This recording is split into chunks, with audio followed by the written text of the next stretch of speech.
And what they know. This is the picture I was looking for to put in your patho slide because it's actually so much better than the one in your patho slide.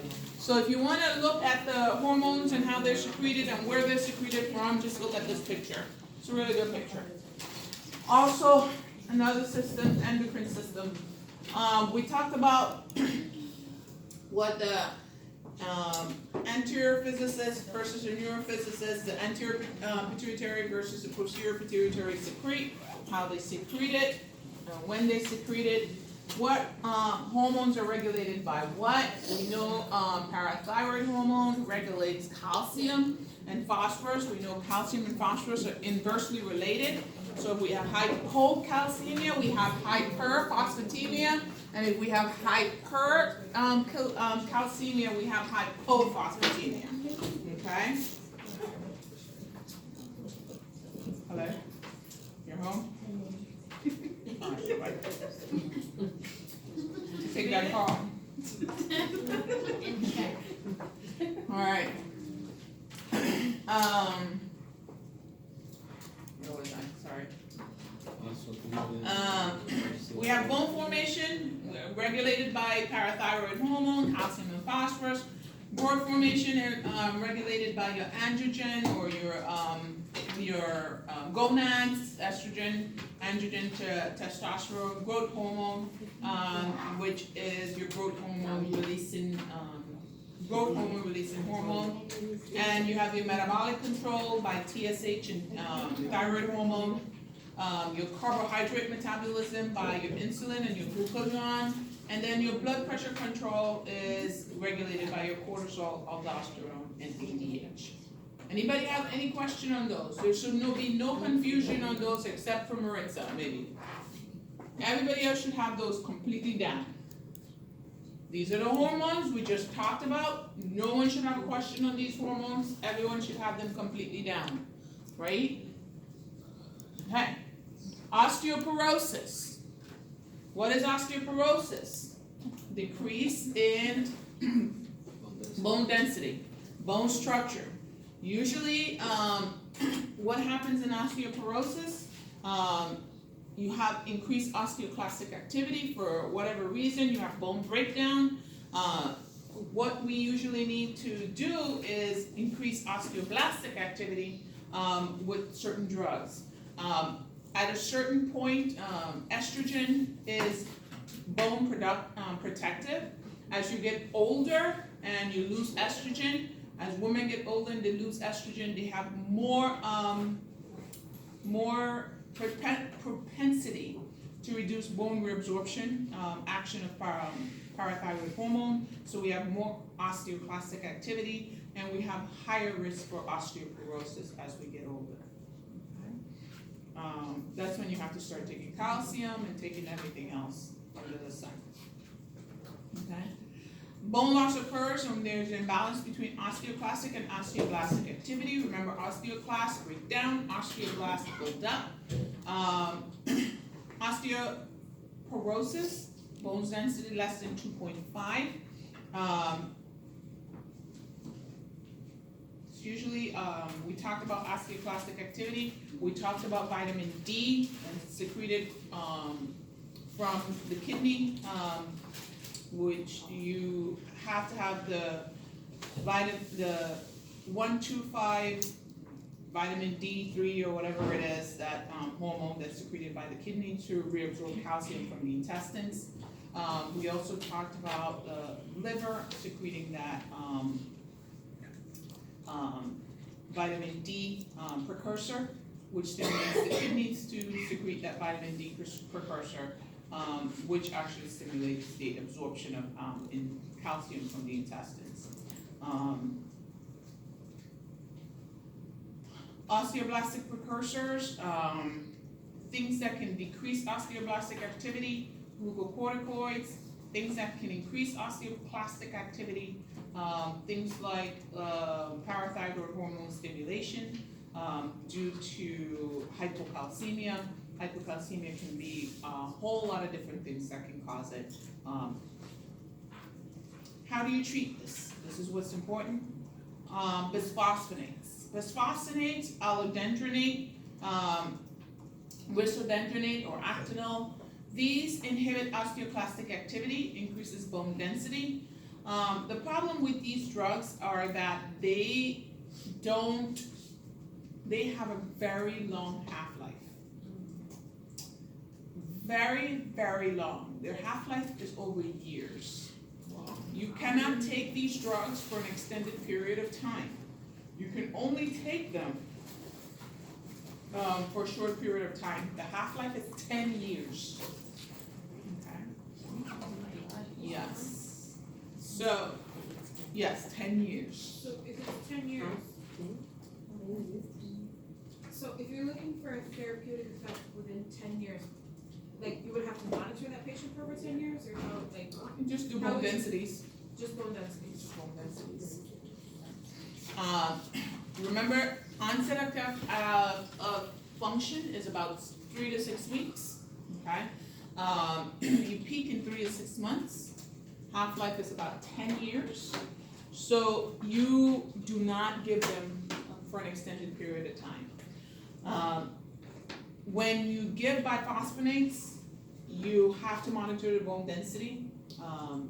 You have to monitor their calcium levels to make sure that they're in. Their IV form, onset in 4 days, peak within 1 week, but they can actually knock the kidneys out. So you have to monitor the renal function. Vitamin D metabolism, again, the sunlight on your skin without sunblock stimulates the liver to secrete your 25-hydroxy vitamin D, which stimulates the kidneys to secrete the 1,2,5-D-hydroxy vitamin D3, which maintains calcium balance in the body. Okay. Drugs that can cause significant osteoporosis, glucocorticoids, greater than 5 milligrams in a 3-month period. Anticonvulsants, phenobarbital is one of them that's very, very potent. Phenytoin, which is your hydronides, which is your dilantin, and carbamazepine. The one that's most, the ones that can cause it most are usually your phenobarbital and your phenytoin. Okay. Proton pump inhibitors, long-term use, have been shown to decrease bone density and cause increased osteoclastic activity. Okay, and of course we know nicotine is another precursor for osteoporosis. Yes, Paget's disease is an abnormal bone destruction and regrowth that results in bone deformity. You see it a lot with people with they call them bow legs, but they're really, really bow. It's like all the way out. It's bent at the knees.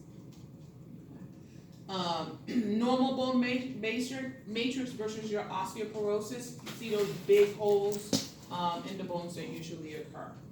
Things that can cause significant osteoporosis: hyperparathyroidism, because remember, hyperparathyroidism, you have accelerated bone osteoclastic activity. Vitamin D deficiency, you can't reabsorb the calcium from your intestines. Hypothyroidism, because of increased metabolism and just the way that the body functions with hyperthyroidism. Renal disease, if you can't, the kidneys can't secrete that 1,2,5-D-hydroxy vitamin D, you can't reabsorb calcium from the intestinal tract, and you are at high risk. DEXA-scan, which is your bone density, is the gold standard for monitoring osteoporosis. Okay. Women who are estrogen deficient should, so after menopause, or women who've had total hysterectomies early should have it. You should be treated with calcium replacements in patients. That was my biggest problem. I realized that my bones were hurting, my muscles were hurting so much. I had a hysterectomy very early, and I knew I was going into menopause, but I never paid attention to my vitamin D level or my bone health. And it was just when I went to see my primary, and she worked everything up, and she was like, your vitamin D level is on the floor. She was like, no wonder you're so easily fatigued, no wonder you're tired, no wonder you're, and I complained of all these things, and she was like, yeah, and your bone density, I didn't even wanna do one until you start taking calcium, because it's probably gonna be really bad, because my vitamin D level was so low. Vitamin D is so essential to sleep, bone health, there's so much, muscle health, is an essential vitamin that a lot of us lack. Women over the age 40, who have fractures, are high risk. All women older than age 65 are at high risk. Fair-skinned women are higher risk for osteoporosis than darker-skinned women, for some strange reason.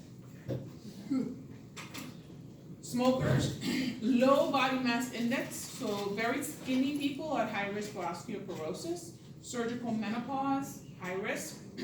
Hormone replacement therapy, which they hardly put women on anymore because they found, I think like in the early 2000s to late 90s, hormone replacement therapy was the vogue. Everybody who started going through menopause was on hormone replacement therapy. And then they realized they gave them heart attacks, strokes, and just made women's life completely miserable. So they stopped it. And prolonged immobility will also increase osteoclastic activity, put you at high risk for osteoporosis. You have your SERMs, which is your selective estrogen reuptake modulators, which actually can help to increase osteoblastic activity. You can use your bisphosphonate. The serums have estrogen effect on the bone. Evista is one of them. Okay.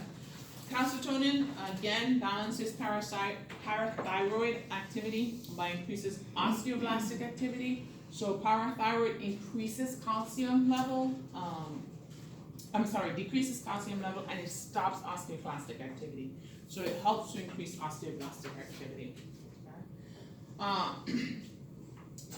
Calcium and vitamin D both prevent and treat osteoporosis, so patients should be on them. The things that stand out from bisphosphonates, remember it has a really long half-life. Hypocalcemia can result in hypophosphatemia. Dyspepsia, esophageal ulcer, arthralgias, cardiovascular compromise can come from it. Caution patients with renal impairment because it's renally excreted. It's very hard on the kidneys, especially if you're giving it IV. It can interact with a whole lot of drugs, and it has a very long half-life. Bioavailability, very long. Patients should not be on it for long periods of time. Okay. Sorry, so my friend's mom actually was on this, and apparently it's like a new, it's like more prevalent now, the whole, the jaw. The jaw. Like the surgeon at, I think it's Jack the South, he does like 5 patients a week because. Really? Yeah, like the. I've never even seen it. Yeah, it's been like, the surgeon was talking to her about it, like, it's been like more and more common over the recent years, so like this like side effects will. Yeah. But because remember the bisphosphonates are fairly newer drugs. I think they started like in the 90s, the late 90s, the early 1000s. And remember the post-pharmacological, the post-trials or pharmacological trial effects don't come up for years after, at least 10, 15 years. Sometimes you start seeing what these drugs can do. And now they're seeing that. Yeah, it's like really, really big surgery. It was awful.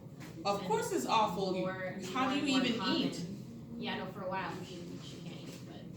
How do you even eat when they replace your jaw? You don't, I don't know. But it's more and more common. Yeah. Weight bearing exercises is one way to do it. Vitamin D, calcium. So if you're, small bones, a lot of weight bearing exercise should be implemented in your regimen. Okay?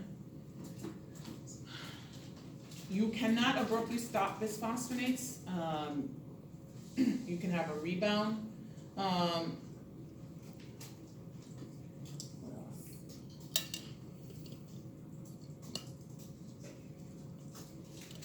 DEXA scan again, how you monitor. Renal impairment, a big thing. Serum chemistry level, you wanna check your calcium level and your phosphorus level for sure. Alkaline phosphonate, bone turnover rate, rapid bone turnover rate can indicate increased osteoclastic activity. Calcium and electrolytes, especially on diuretics, you can actually have hyperuricemia, so you want to check that out. These can actually burn the esophagus going down. Yes, they can cause tremendous burning of the esophagus. So patients have to take them first thing in the morning, and they have to sit up for at least 30 minutes after taking them. You're like, why would anybody take these? I know. Lack of options. Lack of options, okay? So you take a loan with a full glass of water at 4 a.m. and they must remain upright for 30 minutes after. I know. Like you can't go lay on the couch. You cannot lay down. You have to be upright for 30 minutes after taking Like it. the same day of the week, at the same time. Same day of the week, you must not miss a dose. You have to take it at, It's once a week. it's once a week, most of them are once a week. There's one of them that's like once a month, but I'm not sure which one it is. But I would be afraid of the one that's once a month. If the one that's once a week have so much, problems, I would be afraid of the one that's once a month, because it has to be much stronger.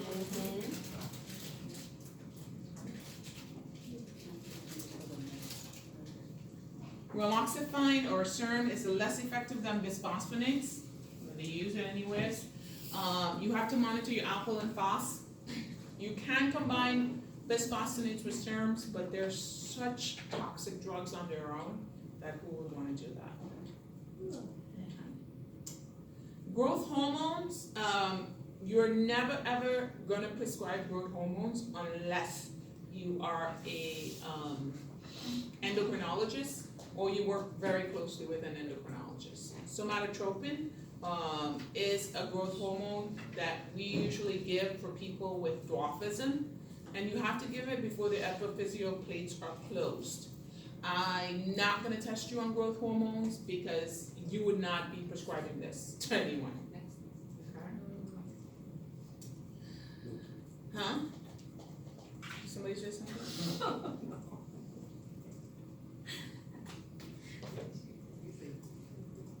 I'm trying, I'm hearing something, but I didn't hear. I'm just trying to figure out what I heard. Next. Pancreatic enzymes, we use them to treat cystic fibrosis and pancreatitis.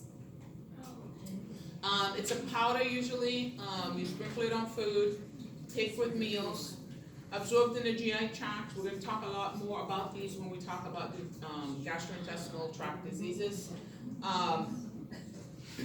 But if the person is Jewish or allergic to pork, they really can't do a lot of them because they're made from pork, and cow or vegetable sources are available also, so you have to really make sure you know which one. How does this help with cystic fibrosis? Because cystic fibrosis is a disease process that even though it's a long disease process, there is a overproduction of mucus due to some kind of pancreatic outlet enzyme obstruction that they have with cystic fibrosis. I can't remember it off the top of my head right now, but there's a connection with the pancreatic enzymes and cystic fibrosis.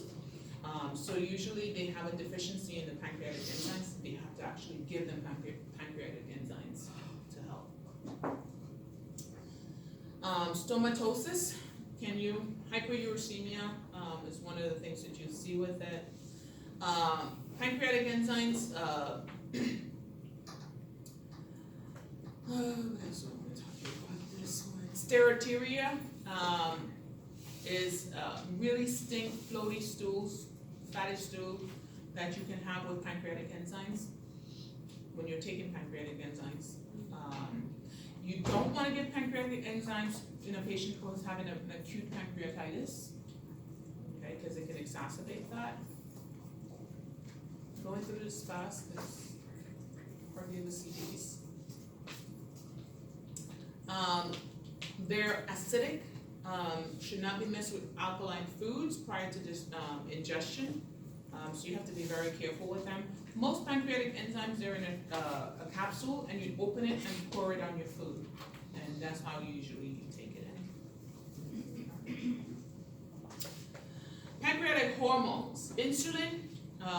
Remember, insulin, what it does, it actually is secreted from the pancreas in response to increase or elevated sugar or glucose. It actually takes glucose and bring it into the muscle so that you can use it. Insulin is a protein hormone. It cannot be given orally. If you do give insulin, any form of insulin orally, anything you give as a protein orally, your body breaks it down into amino acids. So that's why insulin is only IV, because if you give it orally, it will break it down into an amino acid and it will not do what it's supposed to. So that's why it's only IV or subcutaneous. It's only parenterally. Okay. We know what diabetes mellitus is, altered glucose metabolism. Either there is a insensitivity to insulin or not enough insulin. Okay, so anything we're gonna give to treat diabetes is either to replace insulin, to improve our body's response to insulin. Those are the two things. Okay, so those are the two types of mechanisms the drugs are gonna work at. You have sulfonylureas. Sulfonylureas are one of the most common anti-diabetic drugs that we have out there that's orally taken. Your biquinides, that is actually according to the American Diabetic Association, your first choice or your first go-to drug in a type 2 diabetic, especially in a type 2 obese diabetic. Is your biquinides. Your alpha glucosidase inhibitors, they increase insulin sensitivity. Your thiodolinozides, your TCH, is also a drug that increases insulin sensitivity. Your meclidanides is another form of drugs that increase the availability of glucose. And of course, glucagon, we use that to treat hypoglycemia, to increase glucose. We talked about what diabetes is. Diabetes type 1, we know autoimmune, destruction of the pancreatic beta cells. Don't have enough insulin. Type 2, insulin resistance or not enough insulin secretion. Complications, lipid metabolism. We know that you can have micro versus macrovascular changes. Treatment goals, we want a near normalization of the blood glucose, as close as you can get it without hypoglycemia. Okay. Prevention of acute complications, especially your micro or macrovascular. Prevention of progression of the disease to target organ damage, and that's usually your macrovascular problems. And appropriate patient self-care. You want a hemoglobin A1C less than 7. Remember, pre-diabetic is 5.7 to 6.4, and then 6.5 and above means diabetes. Okay. When you're treating someone with diabetes, you want to keep them less than 7. Most of the times when you're treating someone with diabetes, you're not going to get them at normal, okay? And you want to monitor them to make sure. You want a preprandial plasma glucose 90 to 130, and a peak postprandial glucose less than 180. Okay? For your lipid control, if the person has diabetes and hyperlipidemia, you want the lipids less than 100. Triglycerides should be less than 150, and HDL should be greater than 50. We talked about these. Children should begin screening at the age of 10 and every 3 years later. If they fall into this criteria, and this criteria you must know, BMI 85 percentile, that means they're at the higher percentile for their weight. Family history of type 2 diabetes, in a first or second degree relative, and if they're hypertensive. Okay? They need to have one of them, two of them, or all three? You can have one, two, or all three.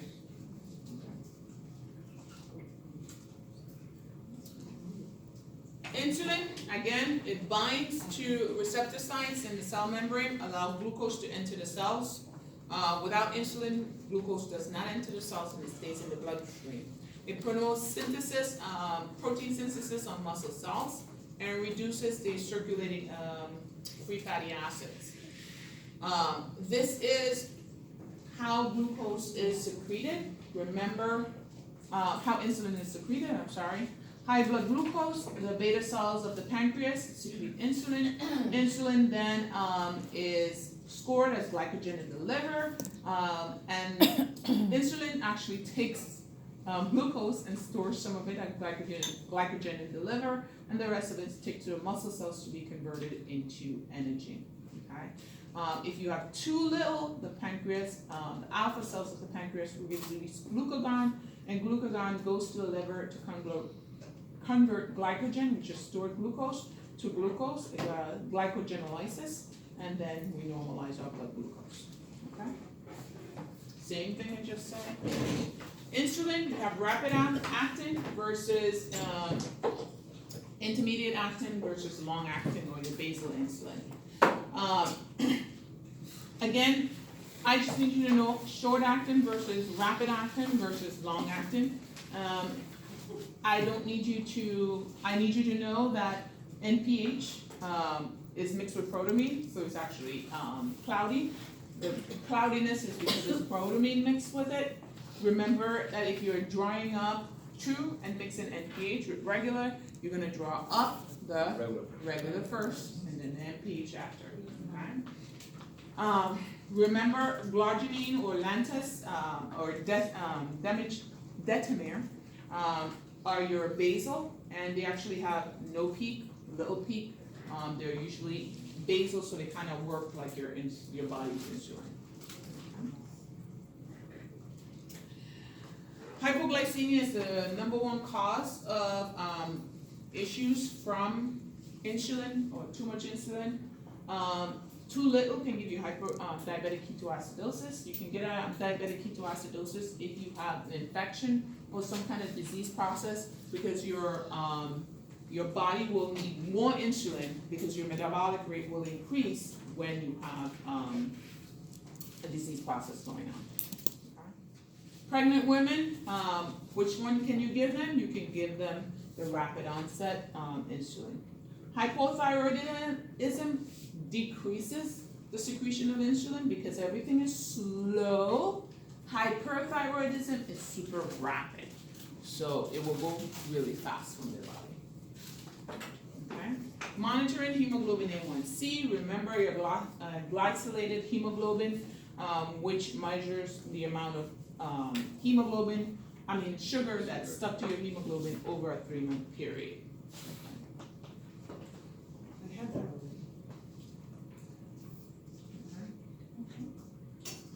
Basic knowledge before dosing. Each 15 milligrams of carbohydrates raises your basal blood glucose by 50 milligrams per deciliter. Okay. 1 unit bolus with insulin lowers it 20 to 30 milligrams per deciliter. You don't have to memorize that. Okay. Just saying. FYI. When you're dosing insulin, your initial dose of insulin should be 0.2 to 0.6 units per kilos per day in divided doses. You should not just say, oh, I think we should start with 5 units. That should always be weight-based, okay? You should not be like my neurosurgeons who say, oh, my patient is going for a cranie, so I want 2 grams of Manzep. Meanwhile, the patient is only 60 kilos. And you tell them, they're like, no, but. No, but it works. No, it doesn't. I know, they're so fight on a daily basis. Irritates me. Yes. So weight base, you started at 0.2 to 0.6 units per kilo per day in divided doses. You should never ever just pull out a number out of the back of your hat. Okay. Determine the carbohydrate to insulin ratio, and you split the basal 50% each. So usually you have a patient who's gonna be on basal versus and a sliding scale. So you want to make sure that you give dosing 50 and 50. So you're gonna do 50 bolus and 50 basal. So 50% of whatever your dose is gonna be bolus or